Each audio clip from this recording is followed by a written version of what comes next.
10वीं कक्षा के सभी बच्चों को मेरा प्यार भरा नमस्कार और आशीर्वाद। बच्चों,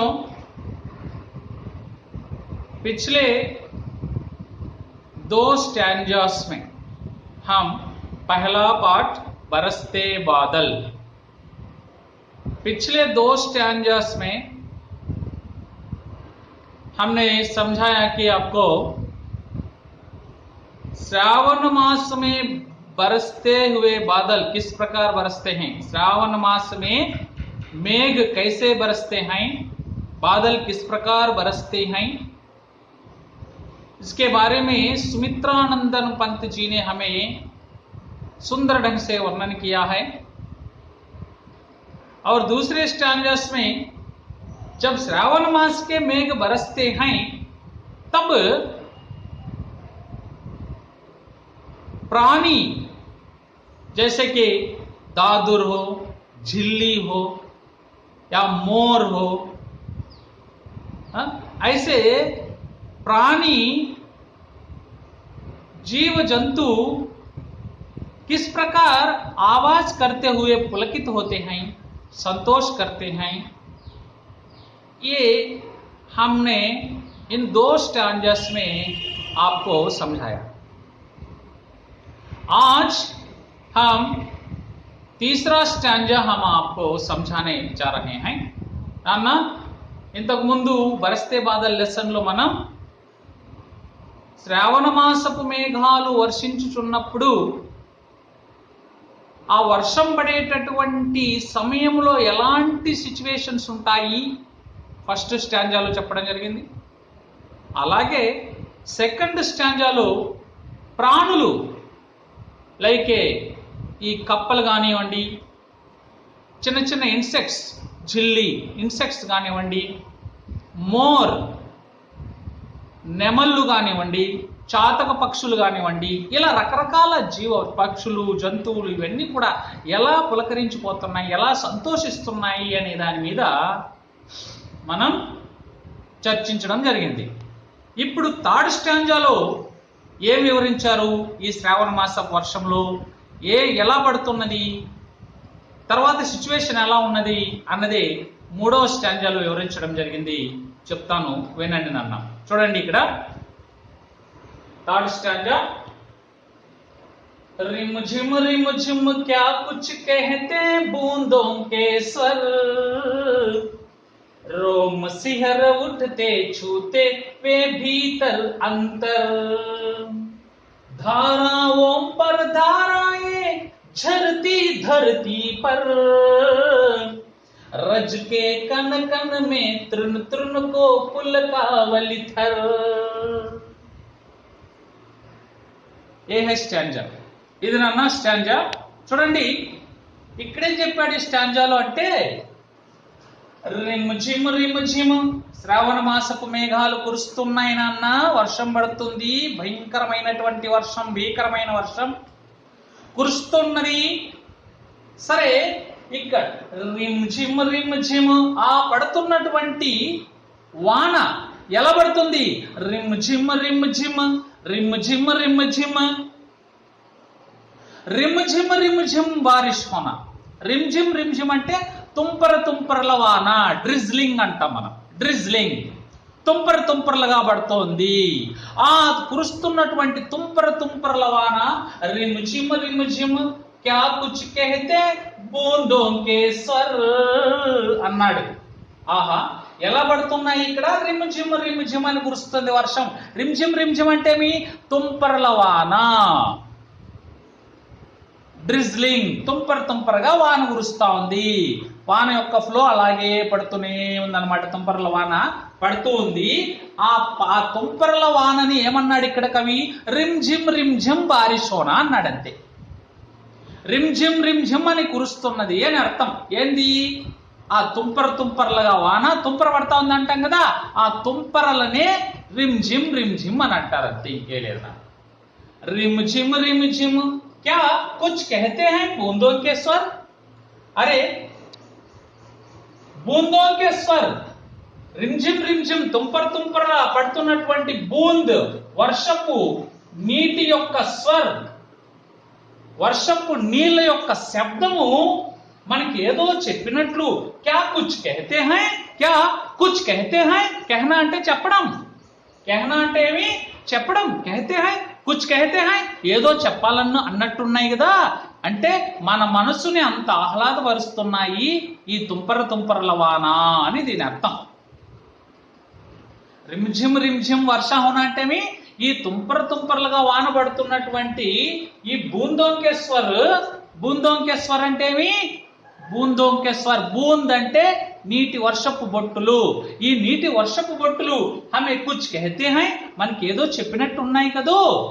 అంటే మన మనసును ఆహ్లాదపరుస్తున్నాయి వర్షపు తుంపరలు అని దీని అర్థం. అర్థమైందా? మనకి ఏదో చెప్పినట్లున్నాయి కదా ఇవి. వర్షం పడేటప్పుడు చూడండి మంచి శబ్దం వస్తుంది నాన్న. ఆ శబ్దం మనకి ఏమంటున్నాడు కవి?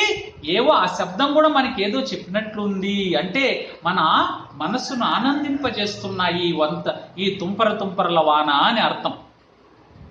అర్థమైందా? और देखिए रोम सिहर उठते छूते पे भीतर अंतर. ఆ రిమ్ఝిమ్ రిమ్ఝిమ్ వర్షం పడుతున్నప్పుడు, ఆ రిమ్ఝిమ్ రిమ్ఝిమ్ అన్ని తుంపరల వాన పడుతున్నప్పుడు రోమ్ సిహర్ ఉడితే హై, సిహర్ ఉడితే హై. రోమ్ అంటే రోమాలు, వెంట్రుకలు. రోమ్ సిహర్ ఉట్నా అంటే మనం ఇంగ్లీష్ లో అంటాం గ్లూజ్ బంప్స్ వస్తున్నాయి అని. గ్లూజ్ బంప్స్ వస్తున్నాయి అంటే ఏమి మనకు చల్లటి తుంపర్ల వాన మన నెత్తిన పడినప్పుడు కానీ, లేదా వర్షపు చినుకుల్ని మనము చేత్తో తాకినప్పుడు కానీ మన శరీరం పైన మన రోమాలు వెంట్రుకలు నిక్కబొడుచుకుంటాయినా అన్న దాన్ని గ్లూజ్ బంప్స్ అంటాం అనమాట. థ్రిల్ ఫీల్ అవుతాం అనమాట. థ్రిల్ అది రోమ సిహర ఉట్నా. ఆ వర్షపు నీటిని పట్టుకుంటానే మనకు ఆ రోమాలు నిక్కబడుచుకుంటాయి, గ్లూజ్ బంప్స్ వచ్చేస్తాయి. రోమ సిహర ఉట్తే छूते छूते ही उन वर्षा की बूंदों को छूते ही, वर्षा की बूंदों को छूते ही అంటుకుంటానే అంటే తాకుతూనే. చూనా అంటే టచ్. చూనా మీన్స్ టచ్, టచ్ చేస్తూనే. భీతర్ అంతర్, భీతర్ అంతర్. భీతర్ అంటే హృదయము లోపల, భీతర్ అంటే లోపల.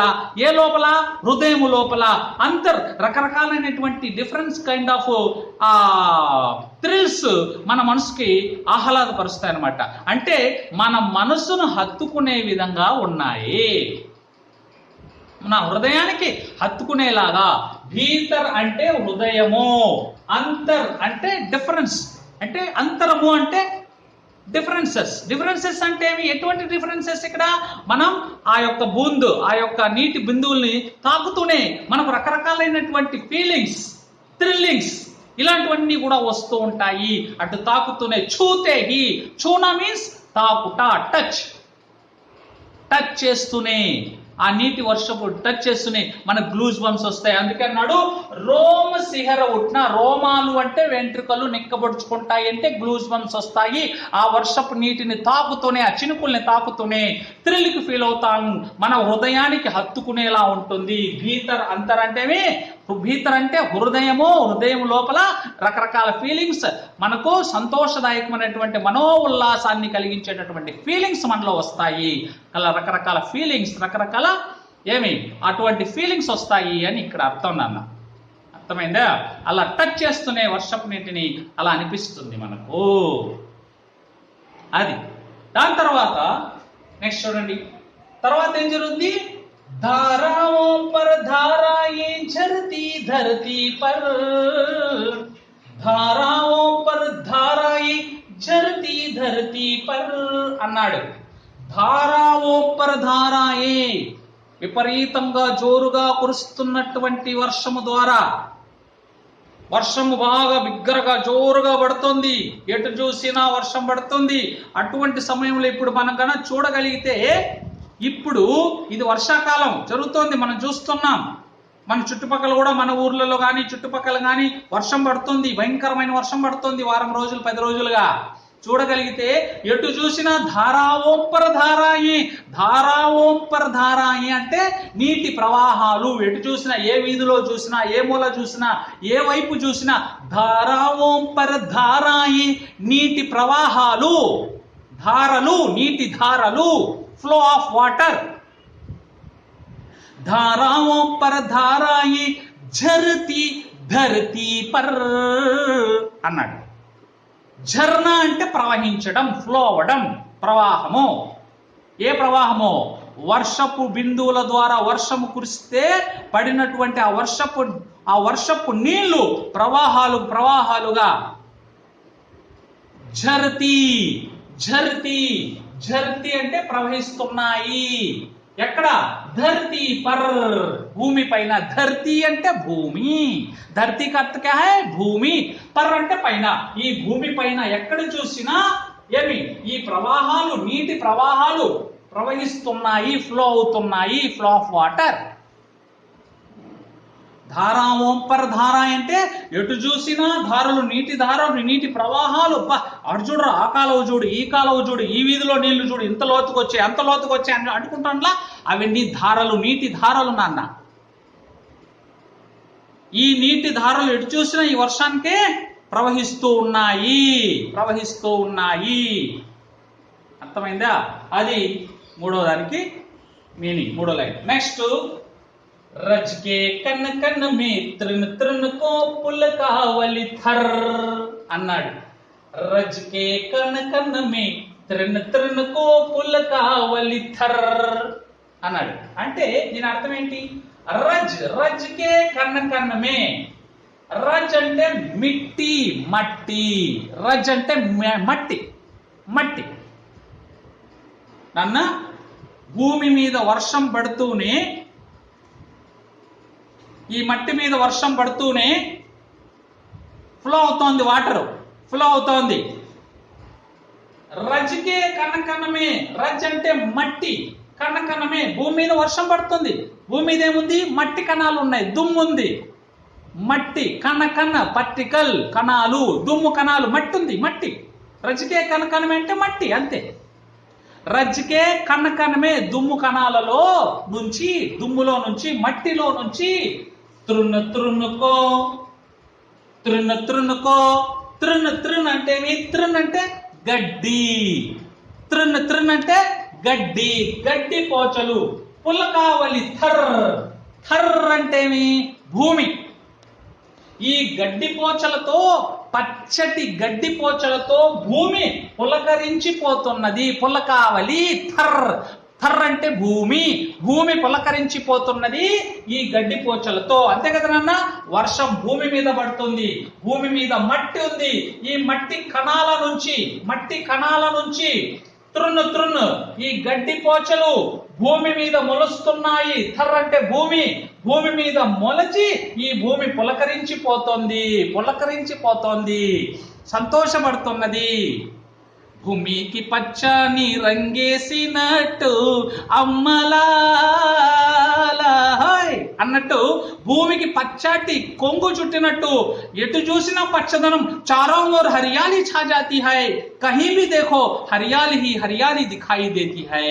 కాబట్టి భూమికి పచ్చ కొంగు చుట్టినట్టు ఈ వాతావరణం అంతా, ఈ భూమి మొత్తం ఎంత అందంగా పచ్చగా వ్యాపించిందో చూడండి అన్నట్టుగా ఉంది కదూ అని దీని అర్థము. అలా ఈ వర్షాకాలంలో, ఈ శ్రావణ మాస వర్షం కురిచేటప్పుడు అలాంటి సిచ్యువేషన్ ఉంది. తర్వాత 4th స్టాంజాలో ఏం చెప్తున్నాడు కవి అన్నది తర్వాత క్లాస్లో మనం చూద్దాం. ఇప్పటికి ఈ క్లాసు, ఈ స్టాంజా ఒకటే చెప్పాను. నీట్గా ఒక్కొక్క స్టాంజానే చెప్తున్నాను నాన్న. మీ దగ్గర టెక్స్ట్ బుక్స్ ఉన్నాయి, చక్కగా చూసుకొని అర్థం చేసుకోండి. ఈజీగా అర్థమవుతుంది. ఆన్లైన్ క్లాస్ కూడా మీరేం భయపడాల్సిన అవసరం లేదన్న. సరేనా? ఓకే, ఉంటాను. నమస్కారం.